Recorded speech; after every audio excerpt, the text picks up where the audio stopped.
Bismillahirrahmanirrahim. Assalamualaikum warahmatullahi wabarakatuh. Baiklah, di sini saya dari kelompok 6 dengan nama kelompok Paramita Putri Apriani dan saya sendiri Siti Rehanur. Baiklah, langsung saja di sini kita akan membahas tentang rotasi benda tegar. Langsung saja ke pembahasannya. Yang pertama yaitu tentang pusat massa. Apa sih itu pusat massa? Pusat massa adalah suatu benda dapat diketahui saat benda tersebut dilempar. Maka akan ada sebuah titik dari benda tersebut yang geraknya seperti gerak parabola. Sebagai contoh, pemukul baseball jika dilempar keseluruhannya, titik akan bergerak. Ada sebuah titik yang gerakannya seperti gerak partikel, yaitu gerak parabola. Ujung pemukul yang mula-mula di bawah saat di puncak gerakan, ujung tersebut berada di bagian bawah. Ujung tersebut bergerak memutar, tapi ada titik pada pemukul yang geraknya seperti gerak partikel. Titik tersebutlah yang dinamakan sebagai titik pusat massa, seperti pada gambar di atas. Ya, selanjutnya adalah tentang menentukan titik pusat massa. Jika kita memiliki sebuah sistem yang terdiri atas dua massa, massa 1 di titik X1 dan massa yang kedua di titik S2, pusat massa sistem terletak di bagian tengah, seperti pada gambar berikut. Sistem yang terdiri dari dua massa, jika M1 sama dengan M2, pusat massa terletak di tengah-tengah, seperti gambar berikut.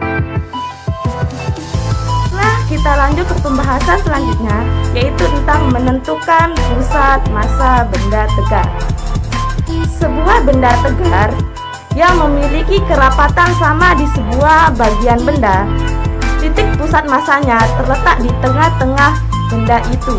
Ingat, titik pusat massanya itu terletak di bagian tengah benda tersebut.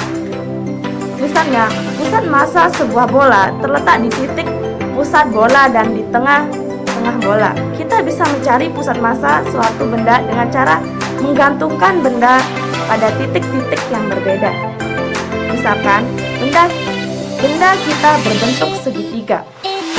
Gantung segitiga pada titik sudut A, lalu buatlah garis vertikal dari A.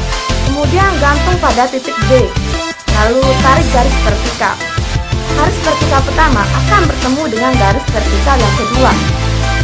Pusat massa benda terletak pada titik potong visual garis vertikal tersebut. Kita bisa melakukan hal yang sama untuk benda yang berbentuk tidak beraturan. Contohnya seperti benda berikut. Selanjutnya kita akan membahas tentang titik berat. Selain titik pusat massa, kita mengenal tentang titik pusat berat. Samakah titik pusat massa itu dengan titik berat? Titik pusat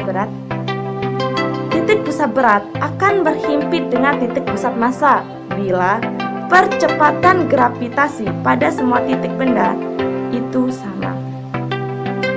Tiap elemen massa dm akan memiliki berat W sama dengan G kali D kali M. Total gaya berat bisa dianggap berpusat pada suatu titik Xg kali Xg kita sebut sebagai titik berat, sehingga menghasilkan persamaan seperti berikut. Bila G bekerja pada tiap dm sama, maka akan menghasilkan persamaan seperti berikut ini. Baiklah, kita lanjut ke pembahasan yang kedua, yaitu tentang momen inersia. Momen inersia itu apa sih? Baiklah, momen inersia itu adalah besaran yang menyatakan ukuran kelembaban benda yang mengalami gerak rotasi. Adalah momen inersia atau analog dengan massa pada gerak translasi. Rumus momen inersia adalah I sama dengan M kali R kuadrat, di mana I merupakan momen inersia, M adalah massa benda, dan R adalah jari-jari benda. Tiap benda memiliki nilai momen inersianya masing-masing. Berikut adalah nilai dari momen inersia yang sering dipakai dalam masalah keseimbangan benda tegak, seperti pada gambar berikut ini. Selanjutnya, materi selanjutnya itu tentang benda menggelinding dan solusi super. Baiklah, contoh gambarnya adalah seperti ini. Pada gambar ini menunjukkan sebuah benda menggelinding dari atas menuju alas bidang. Nilai percepatan benda tersebut dapat ditentukan menggunakan rumus hukum kekekalan energi. Namun kita akan menggunakan rumus solusi super untuk menentukan nilai persamaan dan kecepatan dari benda tersebut. Dari gambar yang di atas, kita dapat mengetahui nilai percepatan A pada saat benda bergelinding di atas adalah A sama dengan mg sin theta per 1/2 M ditambah M sama dengan 2/3 G sin theta. Nilai kecepatan atau V pada saat benda menggelinding di atas adalah V sama dengan akar 2GH per 1 plus K. Dari persamaan di atas, terdapat konstanta K. Nilai K dapat dirubah dengan momen inersia yang ditunjukkan pada gambar di atas. Materi selanjutnya yaitu sebuah rotasi silinder yang didekatkan pada tali. Contohnya adalah seperti gambar berikut ini.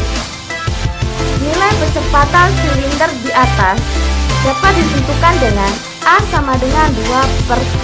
A sama dengan 2 per 3 kali G. Dan nilai tegangan tali dapat ditentukan dengan T sama dengan 1/3 M kali G. Kemudian, sebuah sistem kapal dengan massa dan bola yang saling menurun.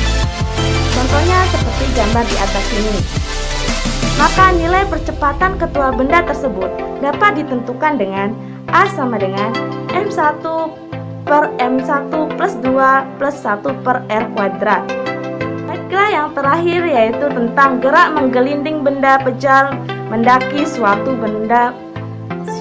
bidang miring, seperti pada gambar berikut ini. Nilai ketinggian suatu bidang miring atau H dapat ditentukan menggunakan persamaan H sama dengan K plus 1 dikali F kuadrat per 2G. Dan nilai jaraknya dapat ditentukan dengan H sama dengan K plus 1 dikali F kuadrat dibagi 2G sin theta. Baiklah, hanya ini yang dapat saya sampaikan. Kurang dan lebihnya saya mohon maaf. Wabillahi taufiq wal hidayah. Wassalamualaikum warahmatullahi wabarakatuh.